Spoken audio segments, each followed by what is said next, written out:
Gandang gabi po. Tawagin niyo na lang akong Bet. Hindi ko po alam kung nakakatakot para sa inyo ang karanasan ko. Pero gusto ko itong i-share tulad ng iba. Nangyari ito way back 2002. Meron po akong long time boyfriend. At kahit papano, dahil pareho kaming may trabaho, nakapag-ipon na rin kami. Nakabili kami ng lupa sa Rizal. At pinatatayuan na namin yun ng bahay para sa future na tirahan namin pagkatapos naming ikasal. Naikasal kami February 2002 at natapos naman ang bahay na pinapagawa namin buwan ng Mayo sa parehas na taon. Nakahanda na ang lahat para sa paglilipat namin. At syempre, excited na kaming dalawa.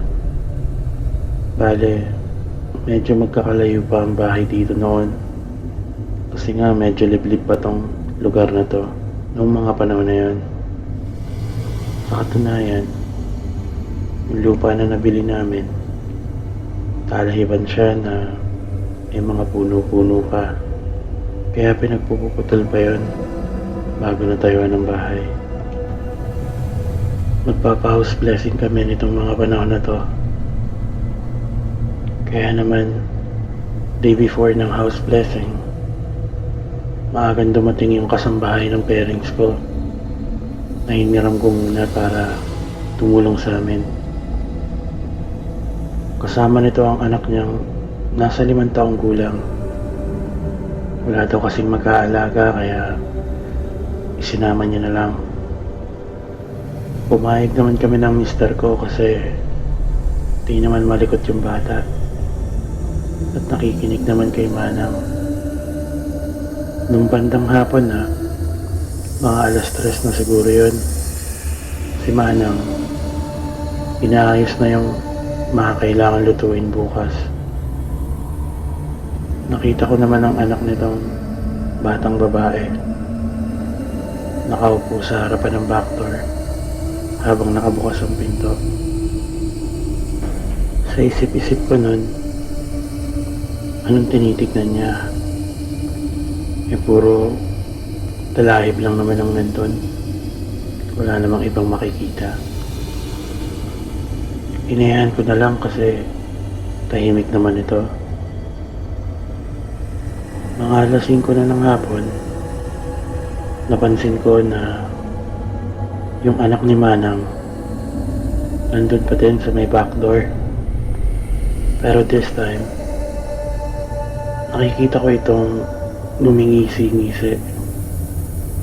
Ito ay nagtaka na ako. Kaya ang ginawa ko, tinawag ko si Manang. Nakasalukuyang naglilinis ng kwarto namin ng mister ko. Sinabi ko sa kanya na yung anak niya kanina pang nakaupo sa may back door.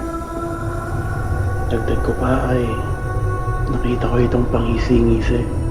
Nakakala mo may kausap ako laro. Alam niyo yung mga batang nagtatawanan. Tapos bigla mong pagsasabihan na huwag maingay. Diba nangingiti pa din sila? Pero nagtatakip ng dalawang kamay sa bibig. Pero na ganun ang ginagawa ng anak niya. Nagtaka naman ito sa mga sinabi ko si Manang. Pero agad naman itong nagpunta sa kwarto na tutulugan nila ng anak niya. At ako naman, di ko alam kung naiintindihan ni Manang yung sinasabi ko. Kasi imbis na pumunta sa may back door, sa kwarto nila siya nagpunta. Pero isa sa naisip ko, baka kukuha ito ng pamalo. So ako, tinignan ko yung anak niya sa back door. Wala na ito doon at nakasara na ang pinto. Tapos bigla kong narinig si Manang na tinatawag ako. Lumapit naman ako. Dito ay sinabi niya sa akin na Kanina pa daw niyang 2:00 natulog ang anak niya. Pero ginising niya ito para tanungin kung lumabas ito ng kwarto habang nasa taas siya at naglilinis ng kwarto namin. Sabi sa kanya ng anak niya, hindi daw, kasi tulog nga ito. Kaya nagtaka na ako kasi di ba 2 beses ko nakita. Pero nag-isip din ako na posible din na baka anak ng kapitbahay yun. Pero hindi talaga kasi kamukha at kaparehas ng damit ng anak ni Manang. At medyo malayo yung bahay ng kapitbahay namin. Ang ginawa ko, nagpunta ako sa back door at siniguradong nakadouble lock ang pinto. Mga 8:00 na ng gabi, kakatapos lang naming 4 maghapunan. Maayos na ang lahat, malinis na ang bahay at nakahanda na ang lahat ng gagamitin bukas, pati mga lulutuin. Tinanong ko ang mister ko kung hindi ba kami hahanapan ng pari ng altar o rosary. Hindi pa ito nakakasagot. Sinabi ko na pansamantala maglagay kami kahit maliit na altar sa sala. Dinala ko kasi yung krus sa dati kong kwarto. Yun yung nilagay namin sa altar. At nilagyan ko din ng kandila na sisindihan bukas. Nakahiga na kami ng mister ko para matulog. Sila Manang, nasa kwarto na rin nila. Mga 2:00 ng madaling araw, nagigising-gising ako kasi rinig ko yung umiiyak. Sabi ko, ano kaya nangyayari? Ba't umiiyak yung anak ni Manang? Pero sinubukan ko ituloy ang pagtulog ko.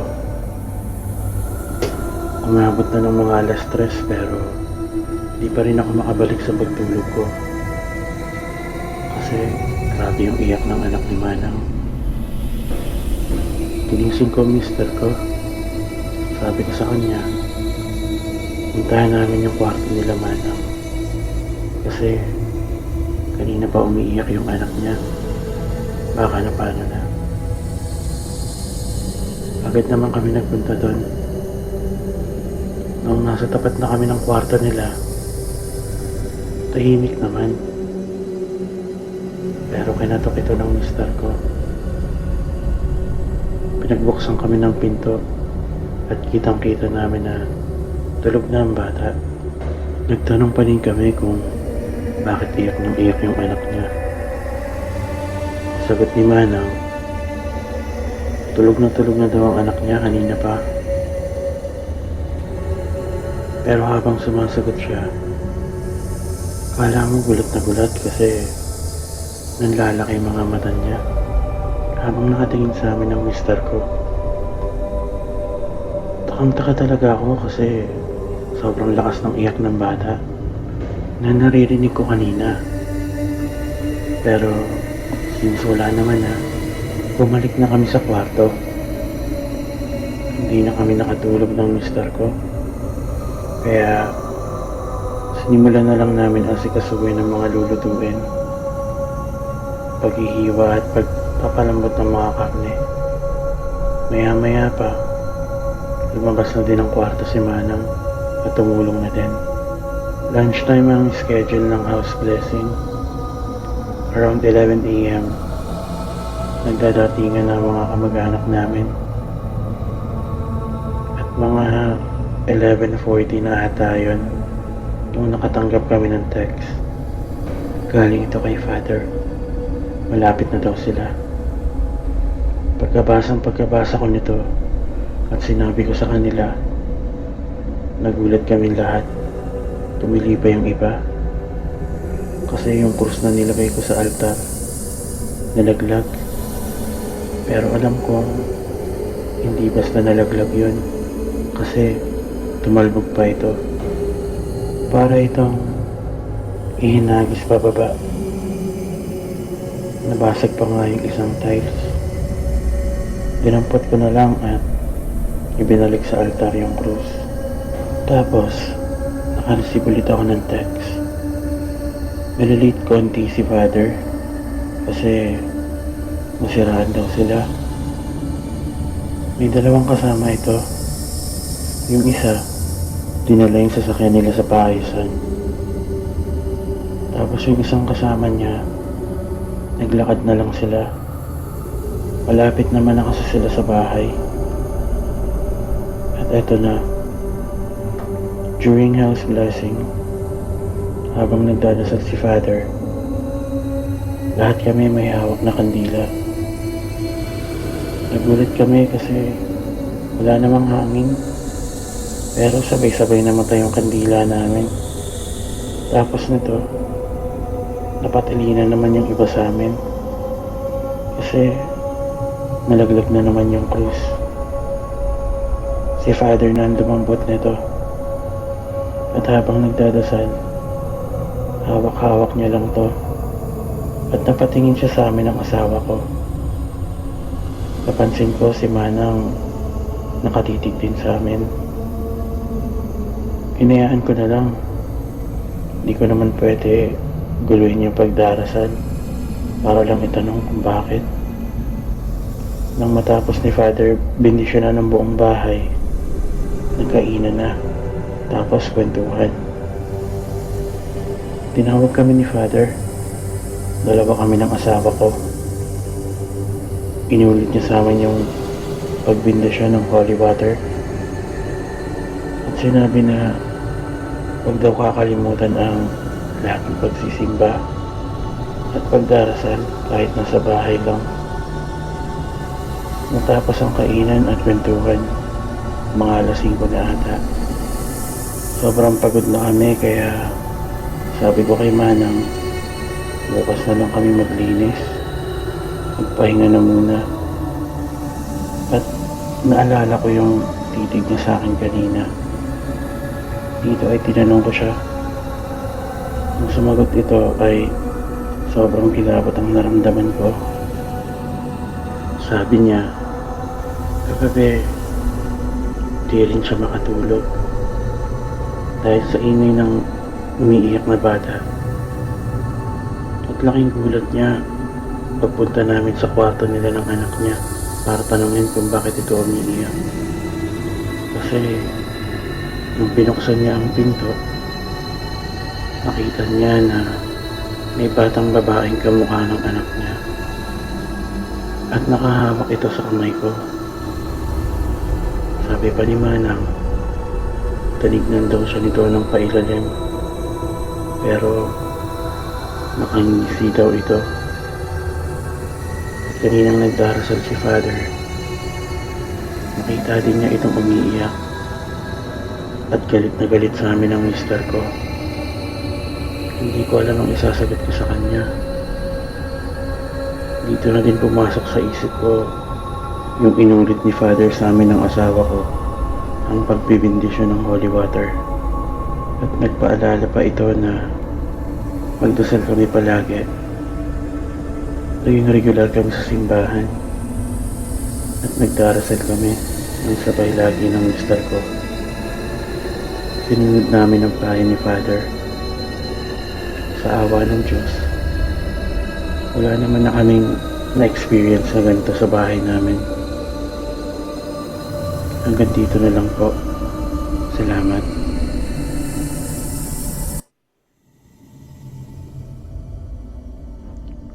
Ay, Sir Rob. Ako si Red. Hindi ko karanasan itong ikikwento ko. Ba't di karanasan ng isa kong kaibigan at ng pamilya niya. Itagot na lamang natin ang aking kaibigan sa pangalang Paul.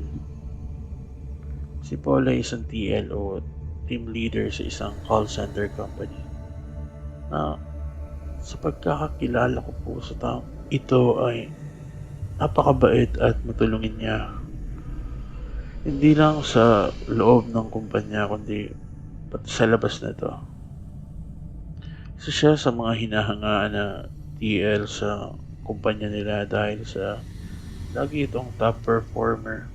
Hindi lang sunod-sunod na buwan kundi umabot na ng 3 taon na lagi itong nangunguna. Hindi naman maiwasan na mapag-usapan ang kanyang posibleng pag-angat ng pwesto. Ngunit di rin mawawala ang mga taong sadyang ayaw makita na may umaangat maliban sa kanila. Meron sa kumpanya na to ng team leaders. 4 ito na lagi nilang napag-uusapan itong si Paul. Dahil sa pagiging by the book niya pagdating sa mga proseso na ginagawa sa trabaho nila. Para dito sa 4 na to ay nakakasama ito sa imahe nila dahil meron sila ng mga ginagawa na hindi dapat. Work around kung tawagin.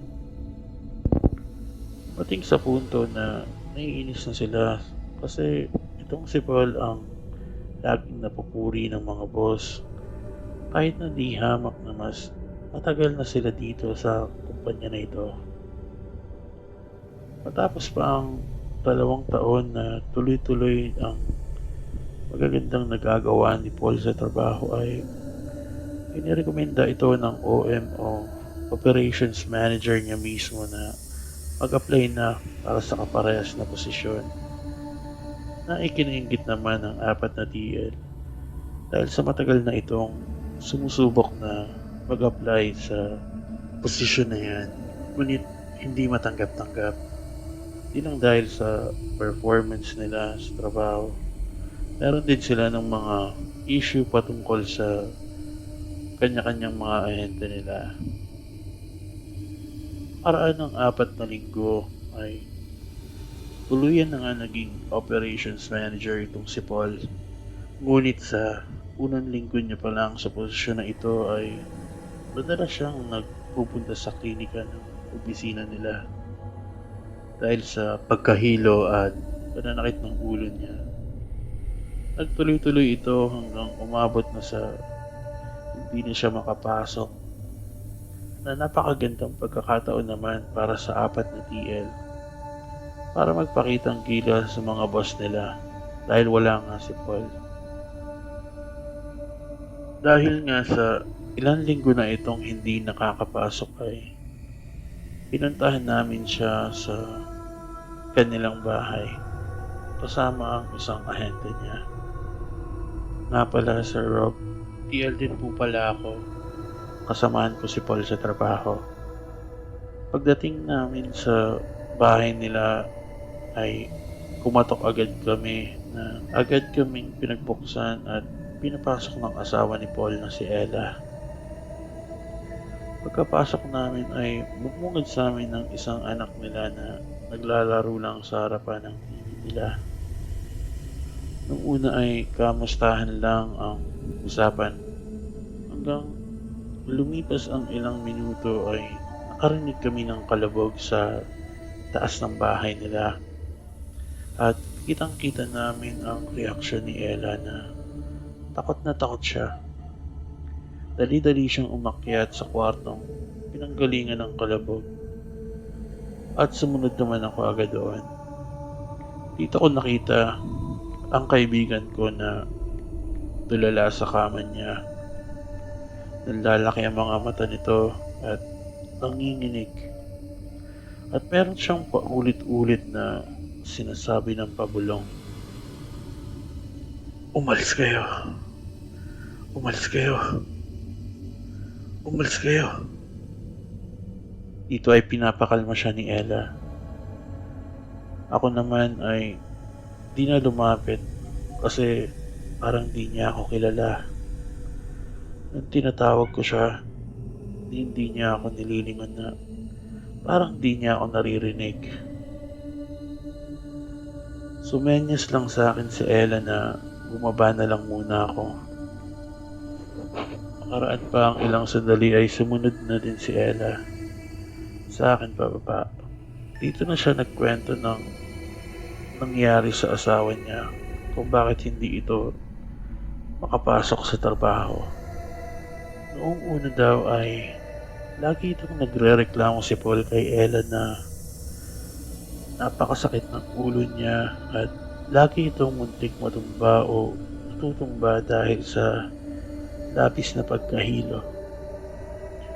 Hanggang sa may mga gabi na bigla na lang daw itong nagigising at nagsisisigaw. Ngunit pag pinapakalman niya at niyayakap ay unti-unti naman daw itong kumakalma at makakatulog ulit. Isang umaga ay tinanong niya ito kung bakit siya nagsisisigaw pag madaling araw. Ang sagot naman nito ni Paul ay nananaginip daw siya at pakiramdam niya ay totoong totoo daw ang nangyayari. Dahil ang panaginip niya ay parehas na parehas kung paano sila nakahiga ng asawa niya sa kwarto nila. Kwento nito ni Paul ay meron daw ng 4 na malalaking anino ang kapalibot sa higaan nila at nakatitig lamang itong mga to pababa sa kanya. Ayon kay Paul ay purong itim lang ang nakikita niya. Ngunit nantitigan niya ang isa sa mga ito na malapit sa kanya. Sabay-sabay niyang nakita na ngumiti ang 4 na ito. Kasabay pa ng paghila sa kanyang paa ng isa at bigla rin siyang sinakal ng isa sa mga ito. Paglalarawan pa ni Paul na habang sinasakal siya nito ay may isang halos idikit na sa mukha niya ang mukha ng anino at dito niya na nakita na purong itim lang ang mukha nito at tanging nakangiting bibig lang ang meron nito. Hindi lang isa o 2 beses ang ganitong pangyayari. Napakadalas daw at halos din natutulog si Paul at ang kanyang asawa dahil sa oras na makatulog siya ay ganon at ganon ang nangyayari. Pagkatapos nito ay nagdesisyon na kami na umalis na lang dahil kitang-kita namin na maiyak-iyak na rin si Ella at pinili namin na pagpahingin na din siya dahil ito pala ay 3 buwan ng nagdadalang tao. Dumaan pa ang mga araw na hindi na nakakapasok si Paul sa trabaho. Kaya naman sinubukan ko na i-chat si Ella sa Facebook Messenger niya para kamustahin sila ni Paul. Dito ko napag-alaman na 1 linggo na pala sila sa ospital dahil meron kung ano-anong mga tumutubo sa katawan ni Paul. Meron siyang mga sugat sa likod, hita, binti, mukha, halos buong katawan niya na. Meron din siyang sugat na parang mga piksa na nagpuputukan. At doon sa 1 linggo nilang pamamalagi sa ospital ay wala pa ding may paliwanag ang mga doktor kung saan at bakit nagkakaganon ng asawa niyang si Paul. Ang sinasabi daw ng mga doktor sa kanila ay isa daw itong infeksyon. Walang malinaw na paliwanag dito.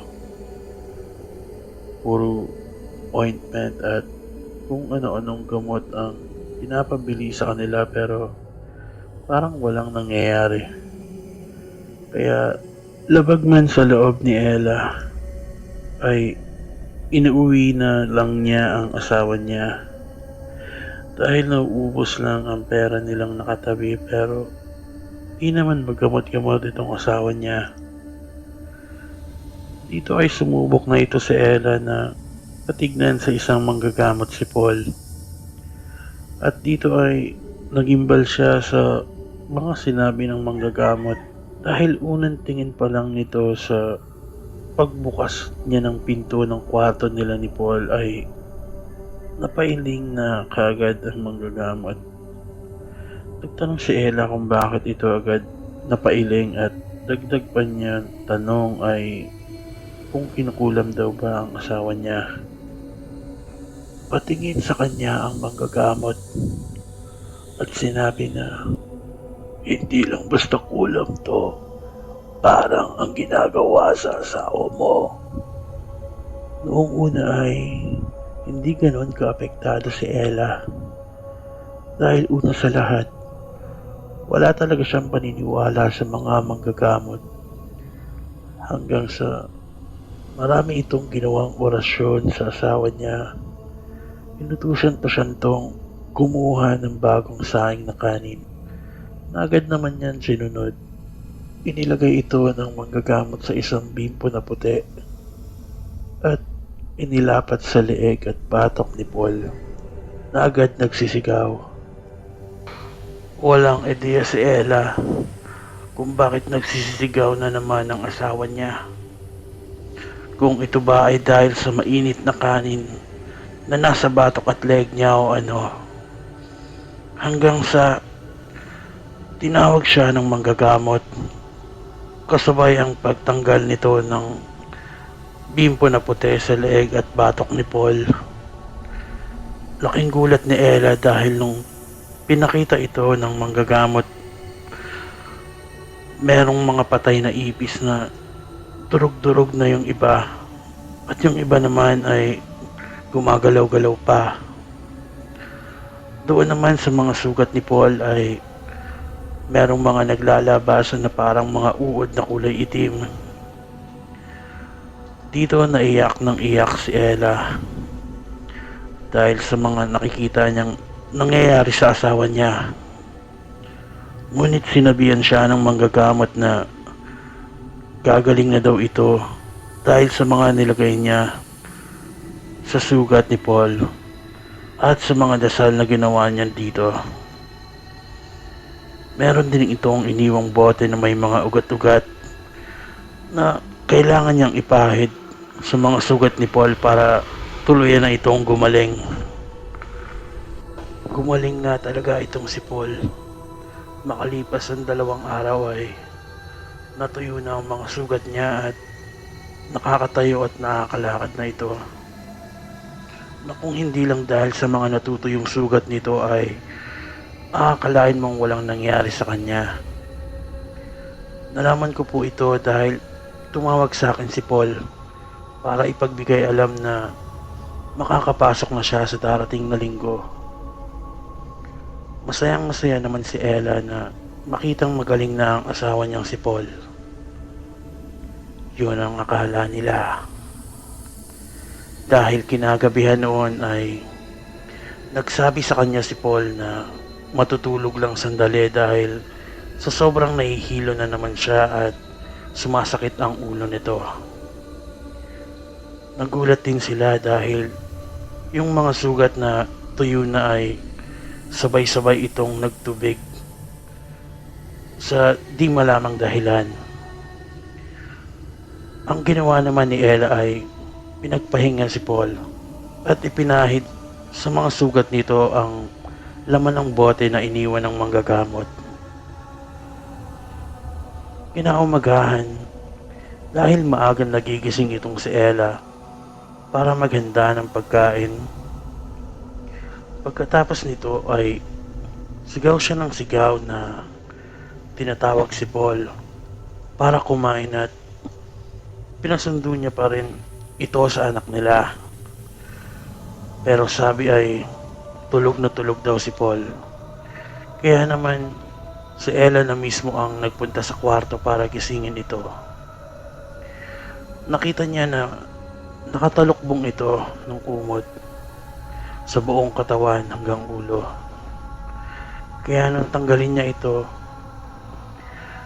dito na siya nagsisigaw at humahagulgol dahil nakita niya na ang asawa niya ay dilat na dilat ang mata, nakanganga at matigas na ang katawan nitong wala ng buhay.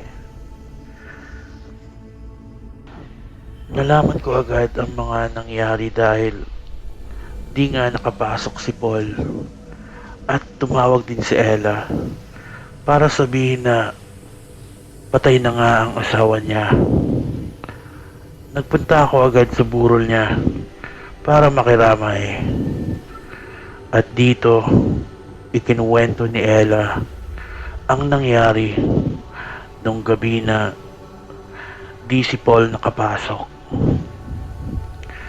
May nabanggit din siya na may taong tanong ng tanong sa kanya sa Facebook Messenger niya. Hindi niya mga kilalang tao ito. At ang tinatanong nito ay kung patay na daw ba ang asawa niyang si Paul. Saglit ko ding nakita ang 2 sa 4 na TL na katrabaho namin ni Paul. Sumilip lang ito sa kabaong tapos ay umalis din agad. Habang nagkwekwentuhan kami ni Ella, biglang may matanda na lumapit sa kanya. Sinabihan siya nito na mag-ingat dahil hindi iisa ang nangulam o nambarang sa asawa niya. Dagdag pa nito ay may kasama itong sumpa at ang espiritu ng asawa niya ay isananla ng mga iyon sa demonyo. Makikita ang takot sa mukha ni Ella habang sinasabi ito ng isang matanda. Ngunit ang nagpalala ng nararamdaman niyang takot at nagpaiyak sa kanya lalo ay nang sabihin ng matandang ito na kaya kita pinag-iingat dahil meron ka ng marka ng kamay sa likod mo. 4 na kamay ang nakikita ko sa likod mo. Senyales na maaaring lumipat sa iyo ang sumpa sa asawa mo. Habang umiiyak itong si Ella at pinapakalma ko ay bigla na lang nawala ang matandang ito. Matapos mailibing itong si Paul ay yun na din ang huling pagkakataong nakita ko si Ella at ang anak nila. Ang huling balita ko ay umuwi ito sa probinsya nila. Hanggang dito na lang po, Sir Rob. Maraming salamat po. Stay safe and God bless. Ako nga pala si Jake. 4 taong gulang. Gusto ko lang ibahagi sa inyo ang aking karanasan sa paggamit ng Ouija board. Nung ako ay bata pa, sa edad na 16 anyos, mahilig po ako sa mga kakaibang bagay. Gaya ng mga kwentong aswang, engkanto, at kung ano-anong kwento na nakakatakot. Mahilig din po ako sa mga horror movies, mga brutal na patayan, at kahit anong mga pelikula na may kinalaman sa katatakutan.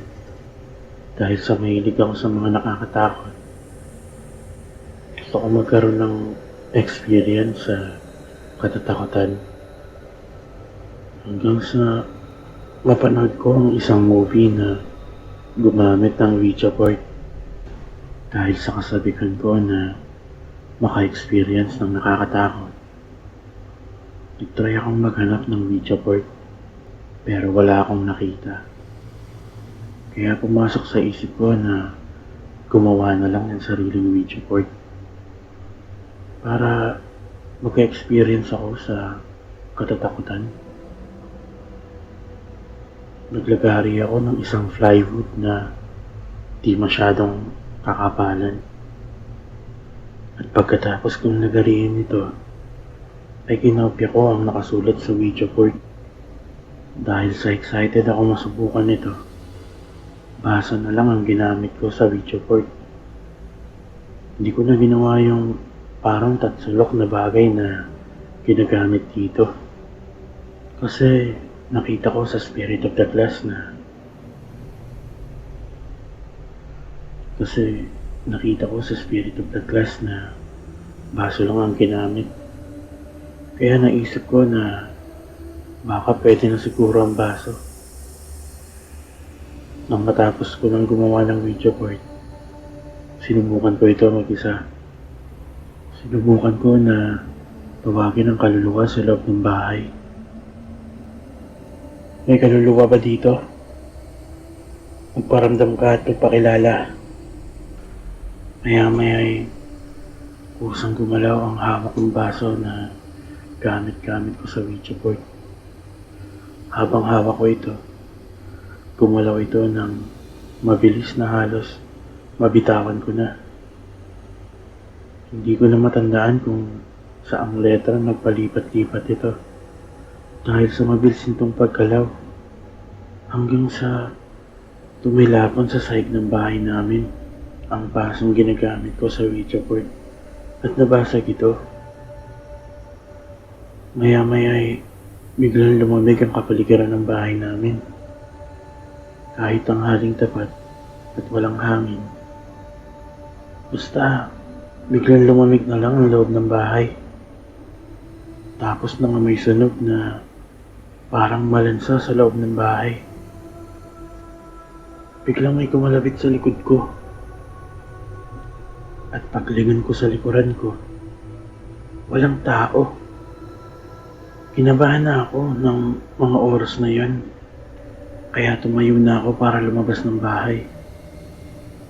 Nang biglang sumara ang pinto namin. Pahampas ang sara nito. Kaya ang lakas ng kalabog. Biglang nagsibag sa akin ng mga baso at plato sa kusina namin. At nabasag lahat ito. Ang mga pinto ng aparador sa loob ng bahay nagsasara at nagbubukas. At ang ilaw naman, akalain mong may batang naglalaro. Pataysin dito. Napaiyak na lang ako sa takot na parang sising-sisi ako. Kung bakit ko sinubukan pa ang Ouija board. Maya-maya may lumitaw na anino sa harap ko. Sa pader ng bahay namin, isang nakakatakot na anino ang imahe.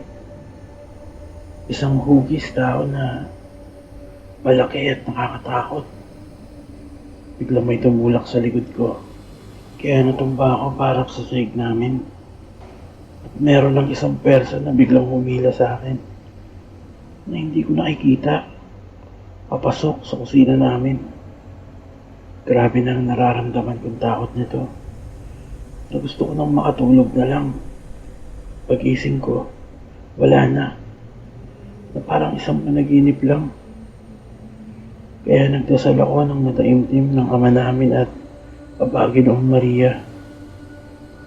Dito ay bigla itong nawala. Kaya mabilis akong tumayo at kumaripas ng takbo. Papunta sa pinto para buksan ito. Pagbukas ko ng pinto, ang mga kapitbahay ko nandun na sa harapan ng bahay. Nag-aalala daw sila dahil meron daw silang nakitang mga tao sa loob ng bahay namin. Kahit ako lang ang mag-isa ng mga oras na yun. May nakita daw silang nakasilip na 3 tao sa bintana ng kwarto ko sa taas.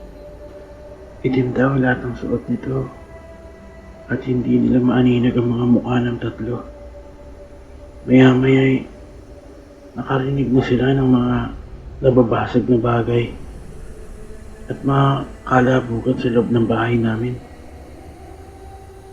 Napansin din daw nila na patay-sindi ang ilaw ng aming bahay. Kaya pinuntahan na daw nila ako. Paglapit daw nila sa pintuan at paghawak daw nila sa doorknob, malamig daw ito na parang nilagyan ng yelo.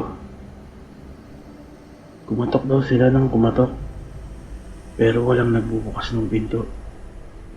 Dahil sa pag-aalala nila sa akin, sinubukan daw nilang sirahin ang pinto ng bahay namin na gawa sa kahoy.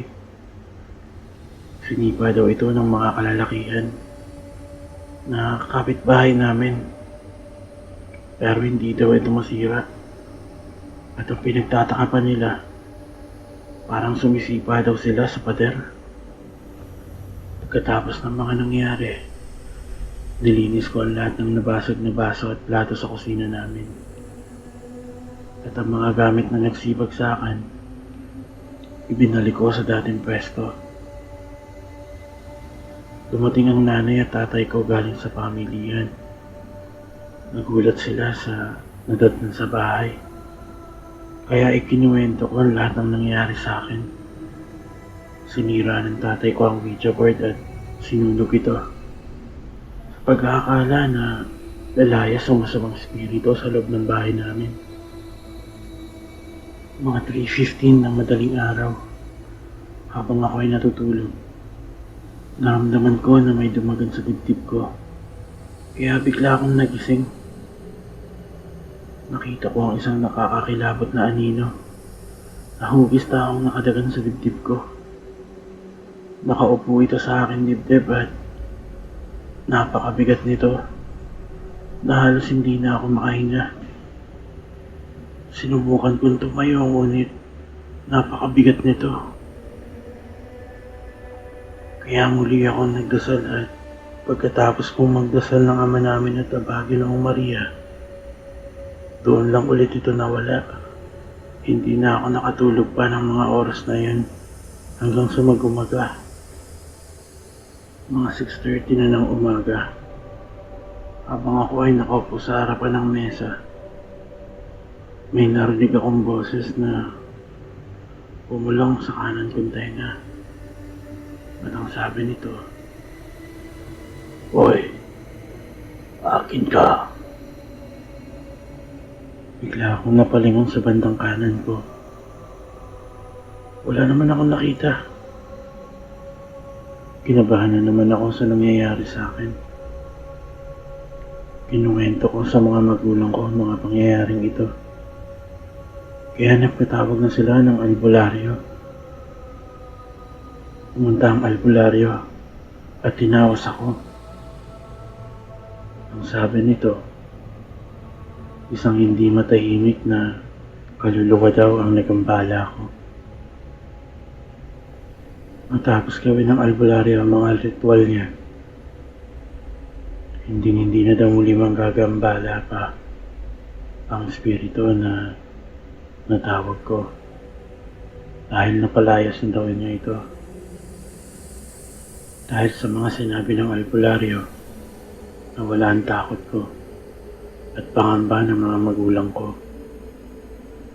Kinabukasan, akala ko na wala na talaga ang gumagambala sa akin. Mga tanghaling tapat, pasado 12:00, may narinig akong nabasag sa kusina namin. Agad kong pinuntahan ito upang tignan. Nakita ko ang mga plato na nasa sahig na. Basag-basag na ito. At muling nagpakita ang anino sa pader sa loob ng bahay namin. At umalingaso na naman ang amoy sunog at malansa sa loob ng bahay. Wala na akong ibang ginawa kundi ang magdasal. At nang mabigyan ng pagkakataon, dali-dali akong tumakbo at pinuntahan ang mga magulang ko. Dahil sa pangyayaring yun, kumonsulta na kami sa simbahan. Sabi sa amin ng pare, ang paggamit ng Ouija board ay isang mortal na kasalanan. Isang mataas na uri ng kasalanan sa Diyos. Dahil ipinagbabawal ng Diyos ang pagtawag ng mga espiritu. Isa pa, kumonsulta din kami sa albularyo na isa din sa mga pinagbabawal ng ating simbahan. Dagdag pa ng pare, sinabi ng albularyo na ginagambala kayo ng kaluluwang hindi matahimik. Isa po yung panlilinlang. Wala pong kaluluwa na bumabalik sa lupa matapos mamatay. Demonyo po ang nagambalan ng inyong anak. Ginamit niya po ang albularyo para linlangin kayo. Maaari po kayo mapahamak lahat dahil sa ginawa ninyo. Maswerte ka pa, Jake. At hindi pa ito sumapi sa'yo. Kaya aagapan na natin ito. Pumunta ang pare sa bahay namin upang i-bless ang bahay.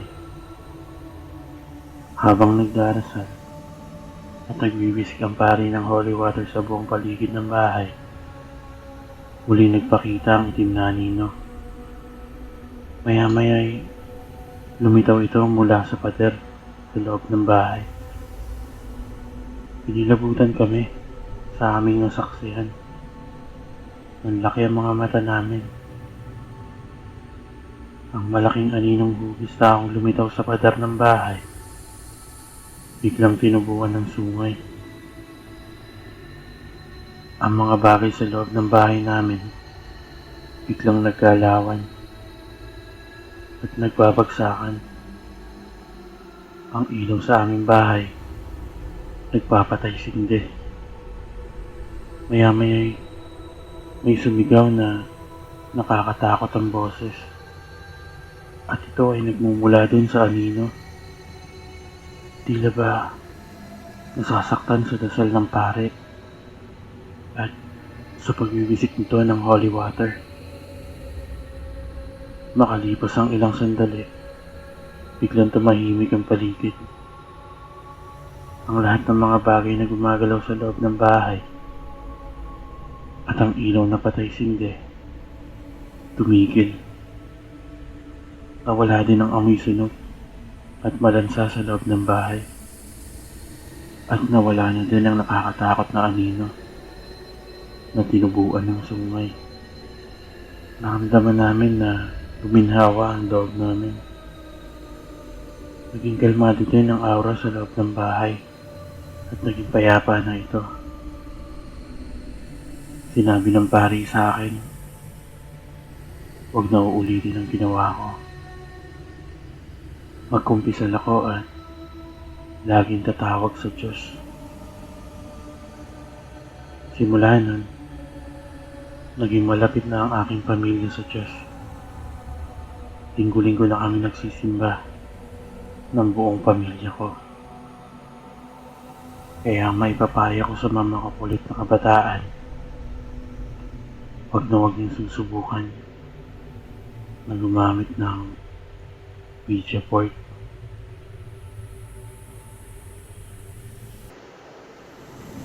Yung kwento na to ay kwento sa akin ng isang kaibigan ko na ibinahagi naman sa kanya ng kaibigan niya na kasama sa kwento.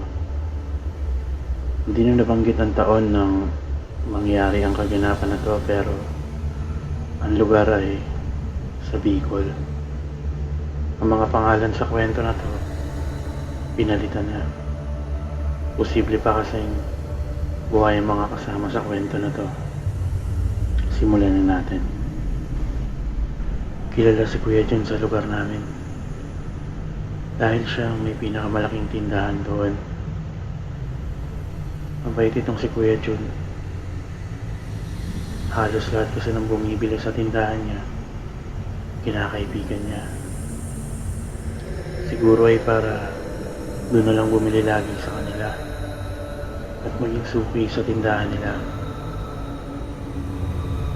Meron itong anak na mahigit 6 na taon na at asawa na itago na lang din natin sa pangalan na Ate Mileng. Si Ate Mileng ang nagbabantay ng tindahan nila nang dumating ang kapatid na babae ni Kuya Jun kasama ang anak nito na mga nasa 1 taon pa lang. Tuwing bumibili ako sa kanila, ang pamangkin ni Ate Mileng ang kinaaliwan ko. Habang naghihintay, ang kulit-kulit ng batang yan at talaga namang nakakagigil sa sobrang kakitan. Bandang hapon, mga 3:00 na siguro to. Bumili ako sa tindahan nila Kuya Jun. Naglalaro ang bata sa tapat ng tindahan. Kasama si Ate Meleng. Habang busy sila na naglalaro ng pamangkin niya, sa di kalayuan ay meron akong napansin na isang matanda na nakatitig sa kanilang dalawa ng pamangkin niya. Pagkakuha ko ng binibili ko at pagbalik ng lingon kila Ate Meleng, nagulat ako kasi yung matanda na nasa malayo, bigla na lang nasa likuran nila ng pamangkin niya. Biglang nagwika ang matanda na, "Ang lusog at ang bango naman ng batang yan." Habang nakangiti ito, ang matandang to, ang kinatatakutan sa lugar namin. Kasi napapabalita na isa daw itong aswang. Pero hindi naman ako naniniwala. Kasi wala pa namang nakakapagpatotoo. Sumagot naman si Ate Meling sa matanda ng, "Oo nga po." At ang kulit-kulit pa. Napakatalim ng titig ng matanda sa bata. Dahilan para umiyak ito. Pinasok ni Ate Meling ang pamangkin niya sa loob ng bahay. Dito lang ito natigil sa pag-iyak. Kinagabihan, nagsasarado na ng tindahan ng mag-asawang si Kuya Jun at Ate Meling. Kasi pasado 12:00 na. Nang mapansin ni Ate Meling na yung matanda kanina pabalik-balik sa tapat ng bahay nila. At meron itong kasama na isa pang lalaki na anak daw ng matanda. "Yun yung matanda, oh." Wika ni Ate Meleng sa asawa niya. Sabi naman ni Kuya Jun, "Ha? Asan? Wala naman ah."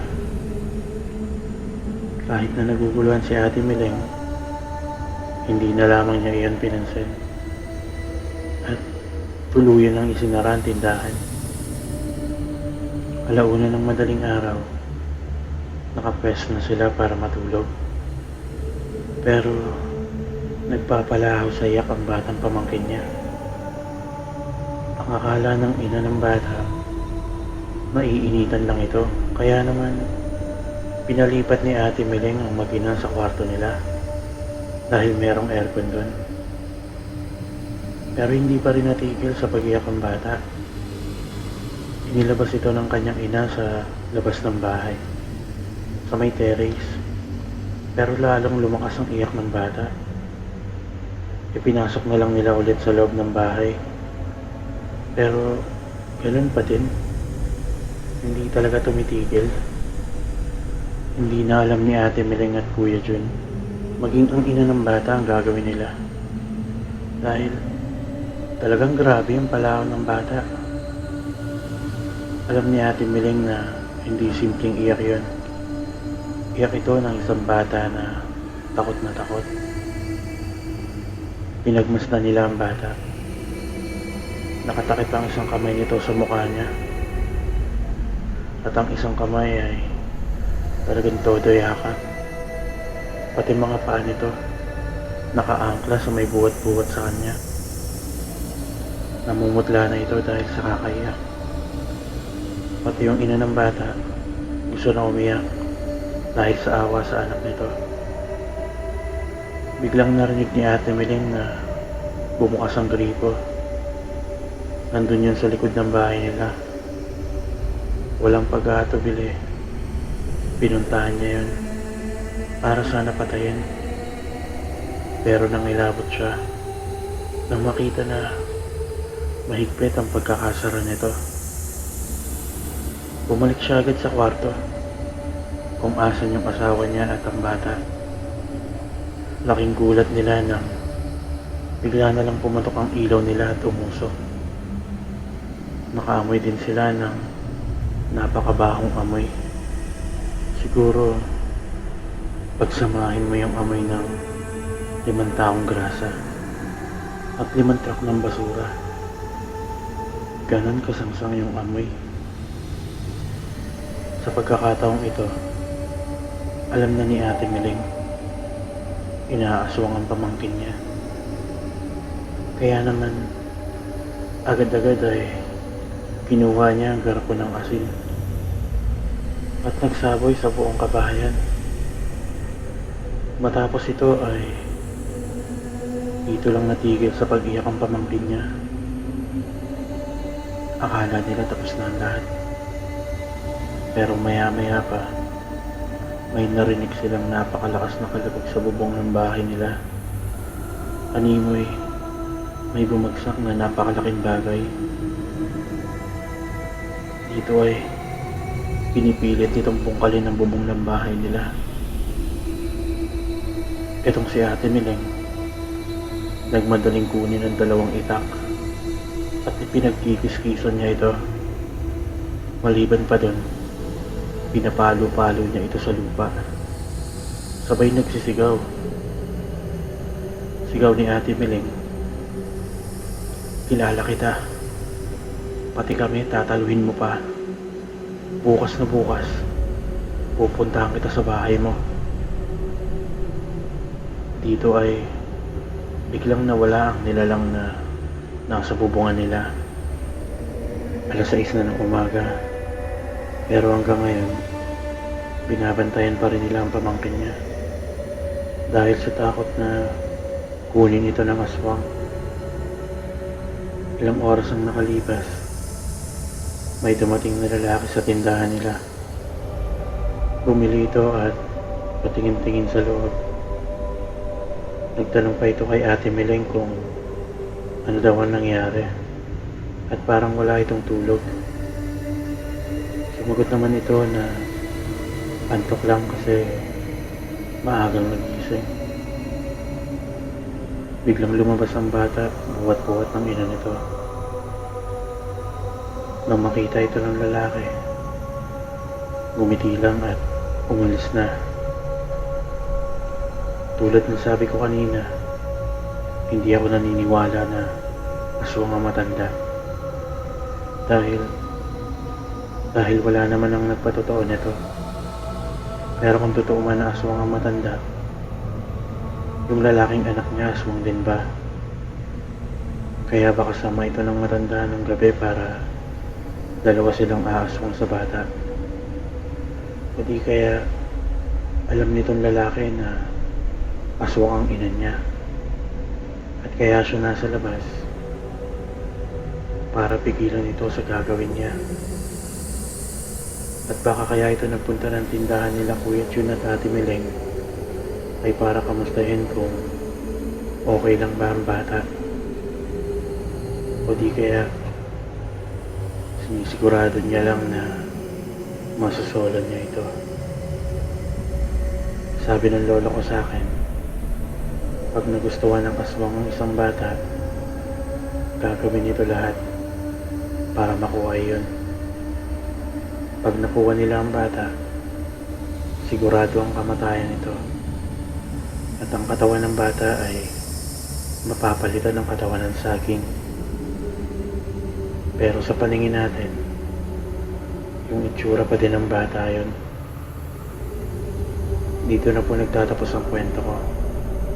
Salamat.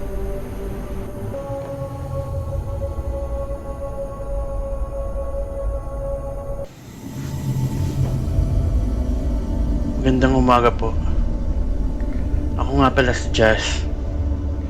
Gusto ko lang na ibahagi itong karanasan ko sa inyo. Wala po akong mapagkwentuhan dahil baka isipin nila na baliw ako o kung ano-anong pinagsasasabi ko.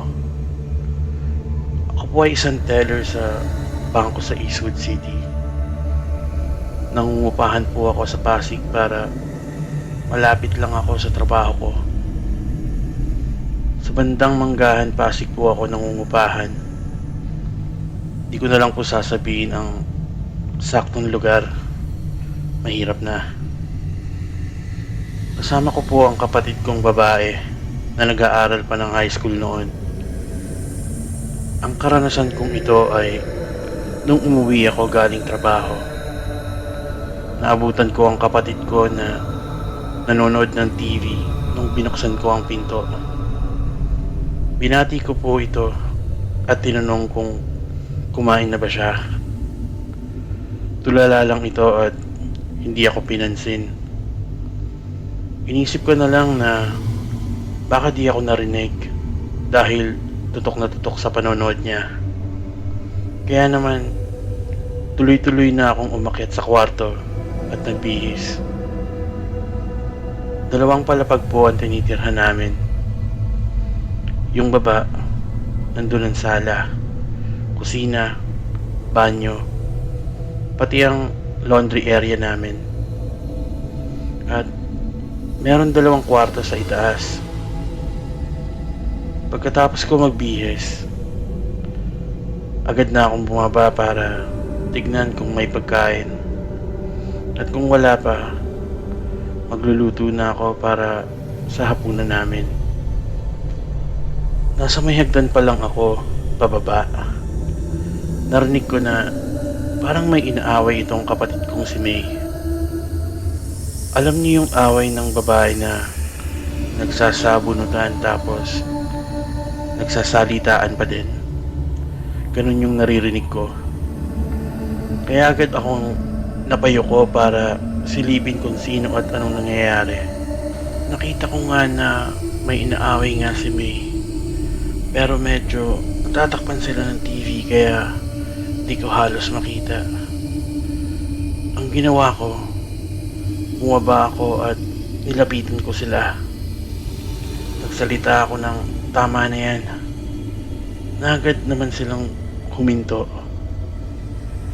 Pero ang nakakagulat dito, huminto sila na tuwid ang katawan.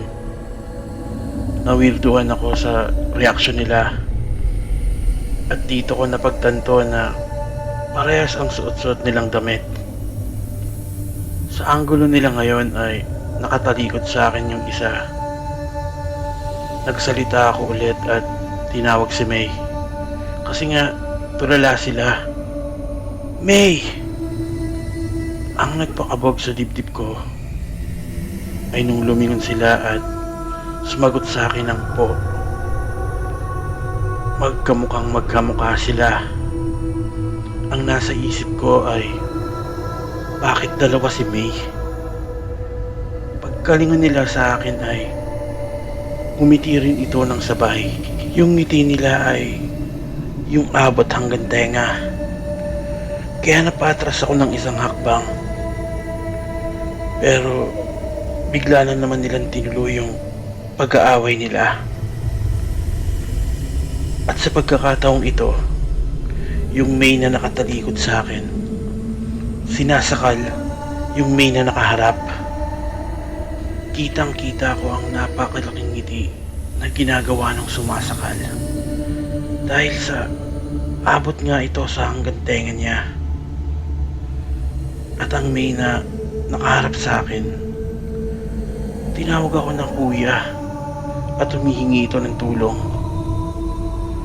Agad kong hinawakan sa balikat yung isang May at medyo itinulak ito.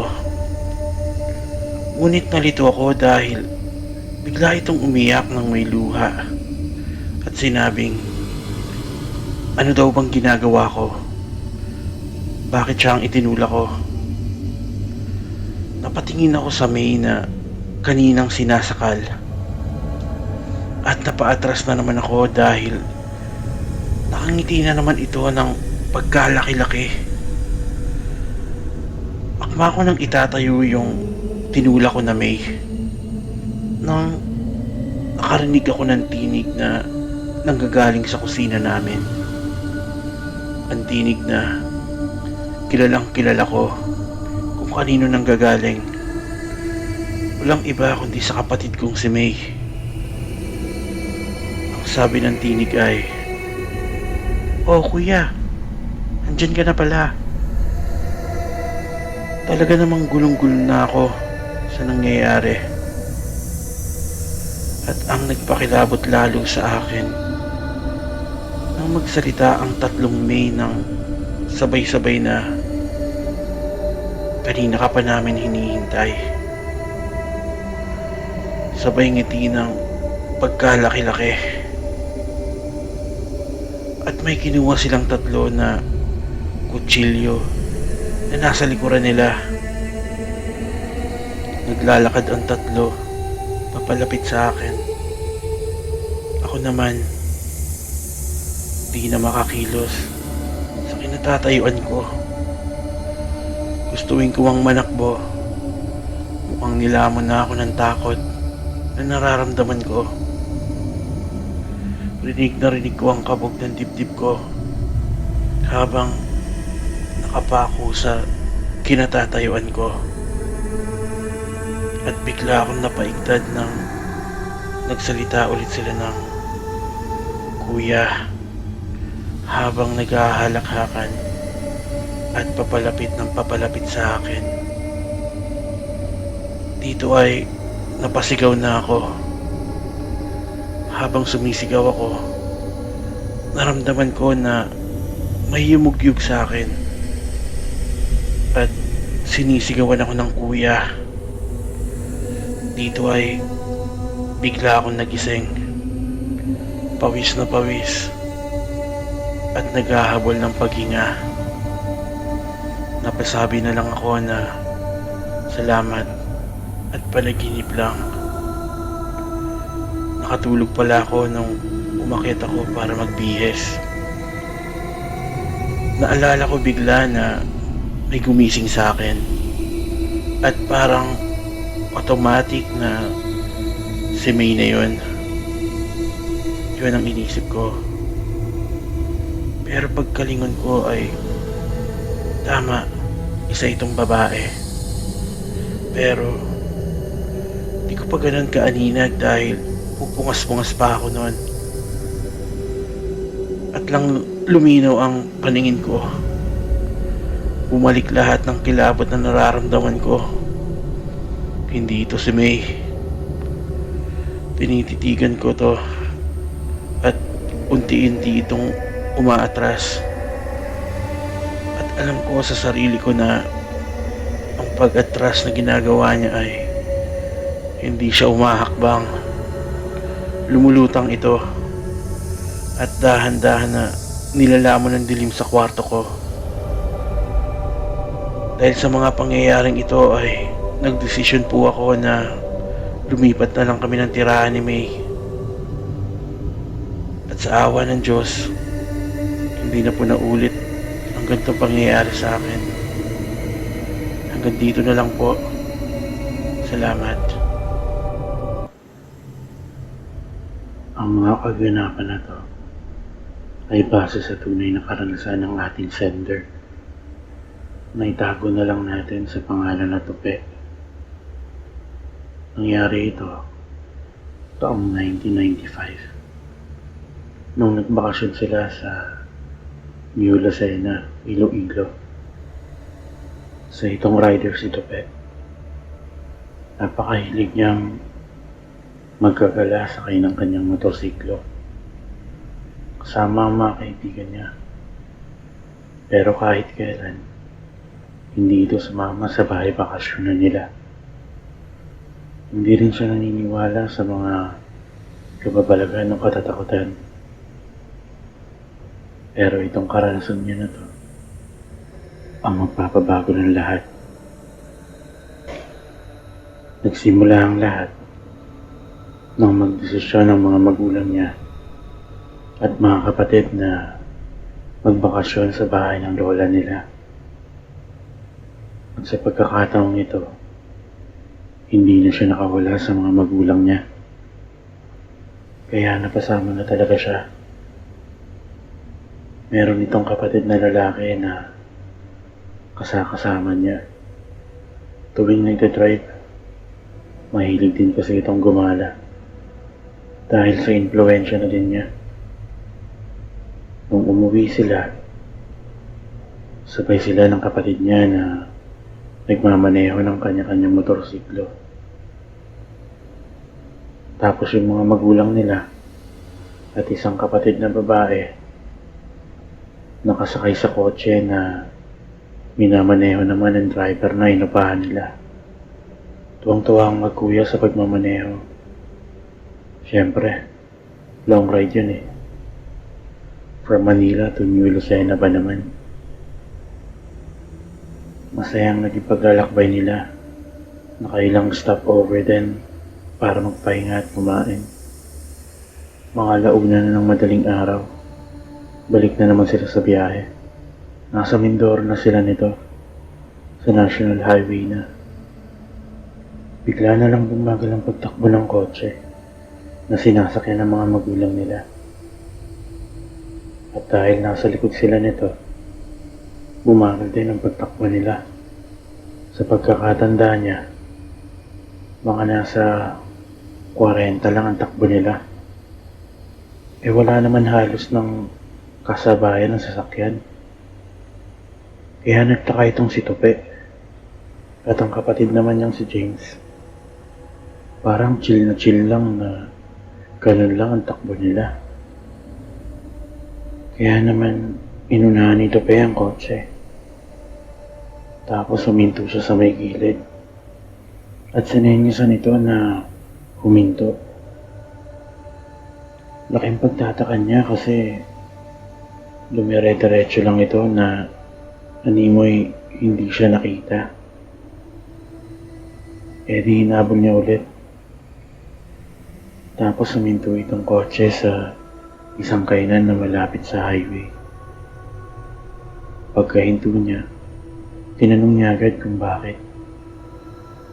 Medyo kinilabutan itong si Tope sa sinabi ng driver ng kotse at ng mga magulang niya.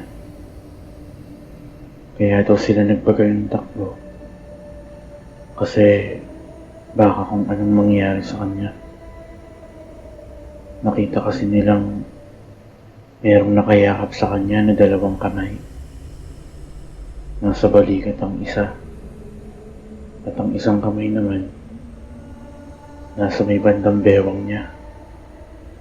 Bago sila bumiyahe ulit, nagdasal muna silang lahat. Tapos may ilang minuto, larga na ulit sila. Ilang oras ang makalipas na maayos ang naging takbo nila. Hanggang sa si James, bigla na lang humarurot. Tapos, nilagpasan niya yung kotse ng mga magulang nila.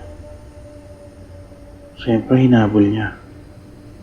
Nang maabutan niya ito, yung motor nakatumba na sa gitna ng kalsada. Si James naman, nasa may gutter at tulala. Pinakausap ito ni Tope. Pero hingal na hingal. Pero hingal na hingal ang kapatid at hindi makasagot. Nanlalaki din ang mga mata nito. Nakakala mo gulat na gulat. Itinabi niya ang motor ni James. Tapos binigyan niya ng tubig. Nang may masmasan, bigla na lang siyang niyakap nito at nag-iiyak.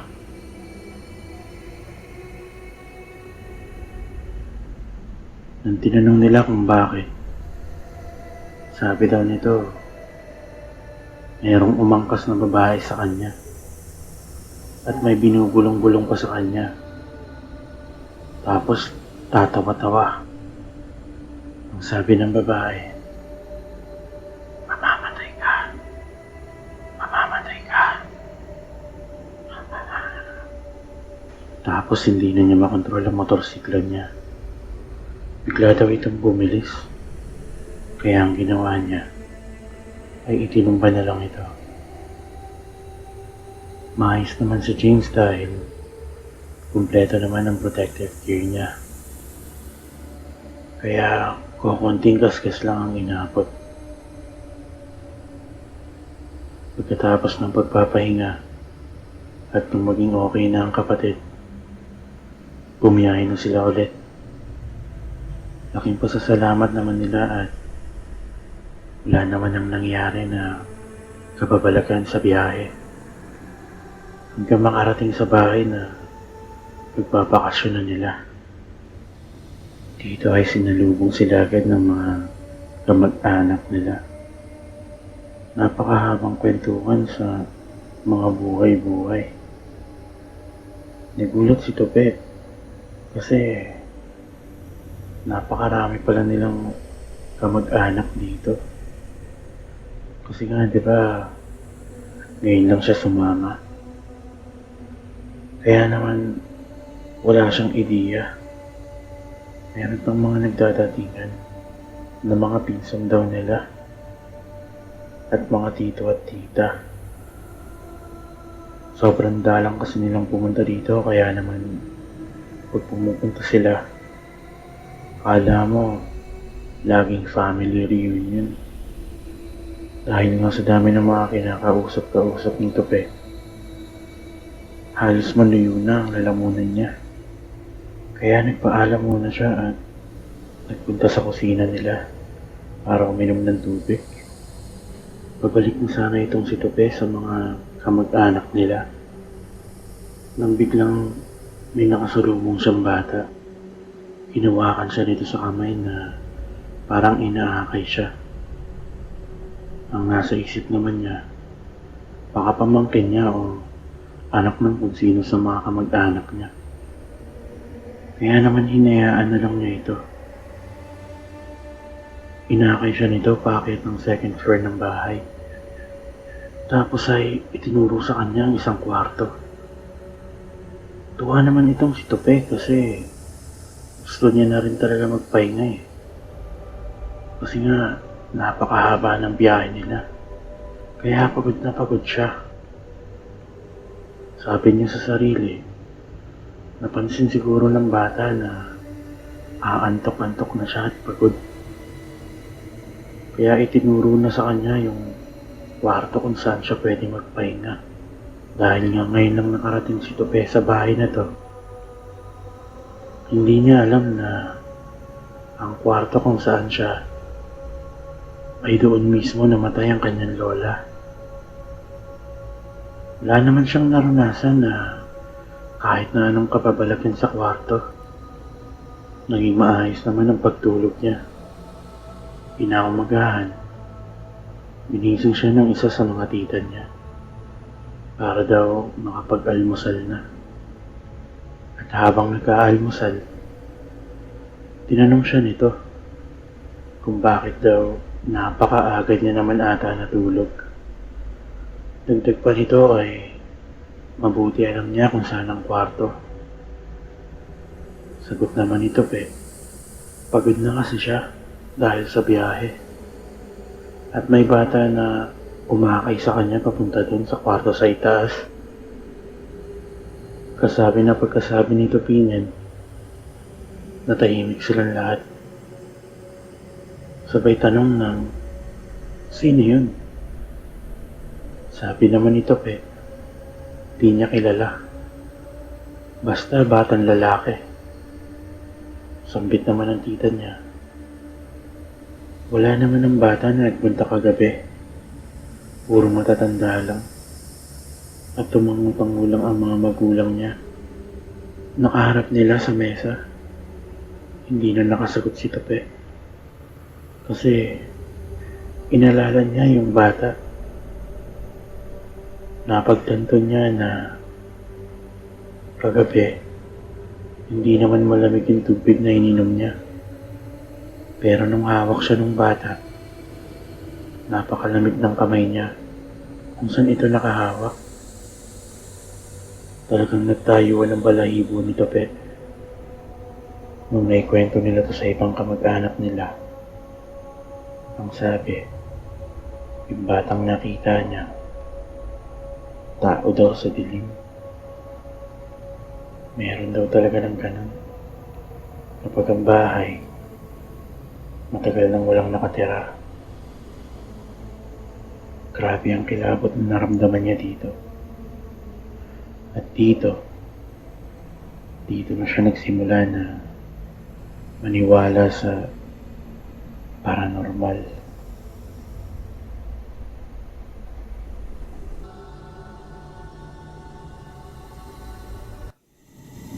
Naniniwala ka ba sa wakwak? Nakita mo na ba sila?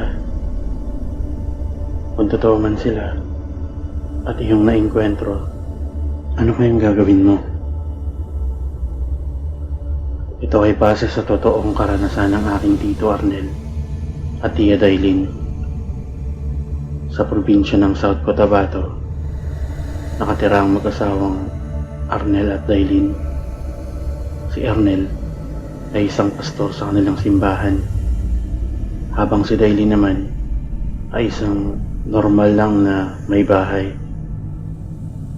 Isang taon pa lang silang kasal, ngunit para sa kanila, sukdulan ng kanilang nararamdaman na pagmamahal sa bawat isa. At sa panahon na yon ay nagdalang tao si Dailin. Masayang masaya sila. Babae man ito o lalaki ay regalo ito ng Diyos na matatanggap nila. Buwan ng Abril ang kabuwanan ni Dailin. Sumakit na ang kanyang tiyan at alam na manganganak na siya. Malayo sa lungsod ang kanilang bahay. Doon ay puro lamang kakahuyan at damo. Dahil dito, mas pinili na lang ng mag-asawa na isilang ang bata sa bahay nila. Masayang masaya ang mag-asawa dahil babae ang kanilang anak. Napakaputi nito at napakakinis ng balat. Ang ipinangalan nila sa bata, Hazel. Takip silim na ng isilang si Hazel at kailangan nang bumili ni Arnel ng bigas at isda para sa hapunan nila. Mang, aalis muna ako. Bibili lang ako ng bigas at isda. O sige Pang, bilisan mo lang ha. Umalis na kasi si Manang Celia. Ako na lang mag-isa dito. Sumagot naman itong si Arnel na di naman niya daw talaga kayang iwan ng mag-ina niya.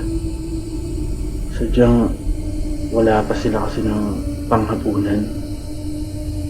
Sabay sambit na mahal niya si Dailin at tumalik sa noon nito. Pumunta si Arnel sa bayan habang naiwan naman ang kanyang mag-ina nang walang kasama. Takik-silim na at binalot na ng dilim ang paligid. Uuwi na sana si Arnel, ngunit sa pagdaan niya sa basketball court ng barangay ay may palarong liga. Kaya natokso siya na manood doon at nalimutang dapat uuwi na pala siya. Sa kanilang kubo naman ay pinagmamasdan ni Dailin ng anghel na regalo ng Panginoon sa kanilang mag-asawa. Alas 7 na yun ng gabi at naghihintay pa rin si Dailin sa kanyang asawa. Biglang may kumatok sa pintuan. Naisip niya na baka ito na ang kanyang asawa. Ngunit hindi niya agad binuksan ang pintuan.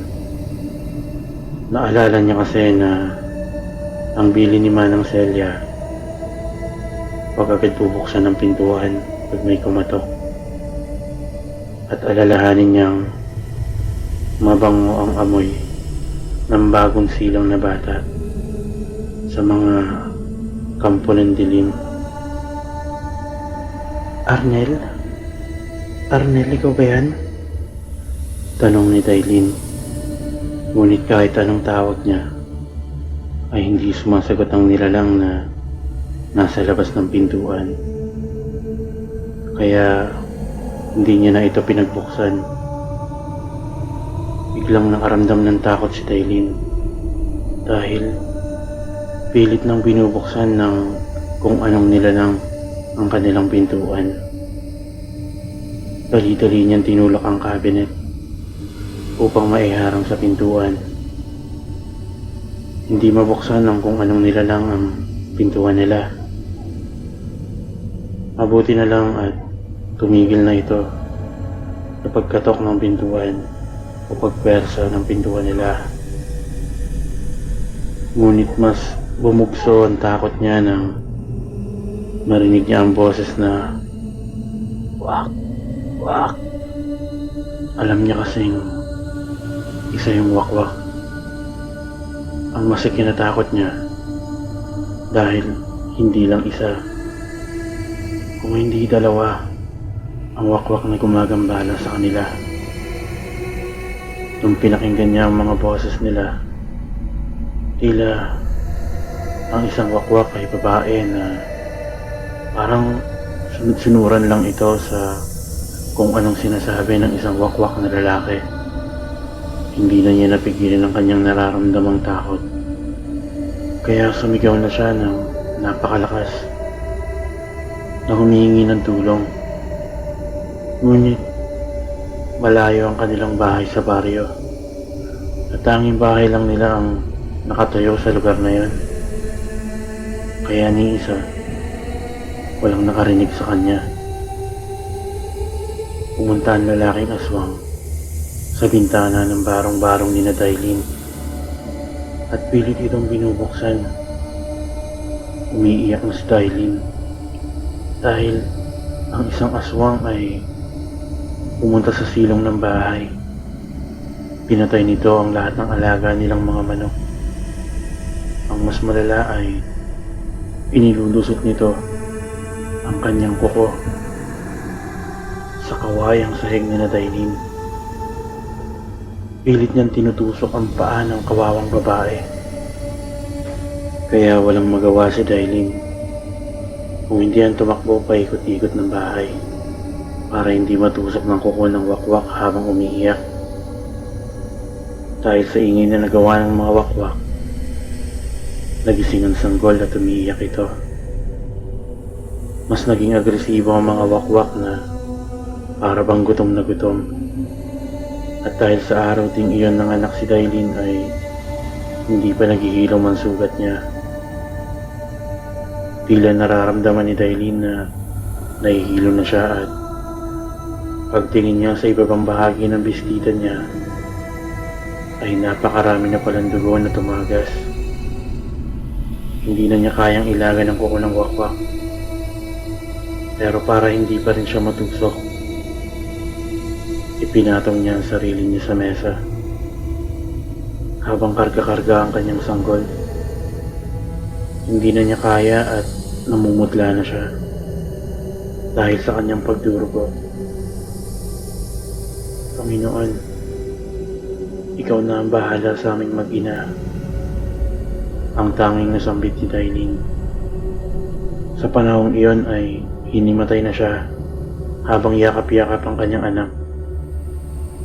Si Arnel naman, habang nanonood sa paliga, ay biglang nanginig dahil may hangin napakalamig ang dumampi sa kanyang braso na sa oras na yun, wala namang hangin na umihip. Biglang naisip niya ang kanyang mag-ina at dali-dali siyang umuwi ng kanilang bahay. Nang naaninagdan niya ang kanilang bahay sa di kalayuan, nakita niyang may mga nilalang na tila sinisira ang kanilang bahay. Kaya binilisan niya ang takbo. At nang makarating na sa kanilang bahay, nakita niya ang mga nilalang. At napag-alaman na may wakwak palang nais kainin ng kanyang nag-iisang anak.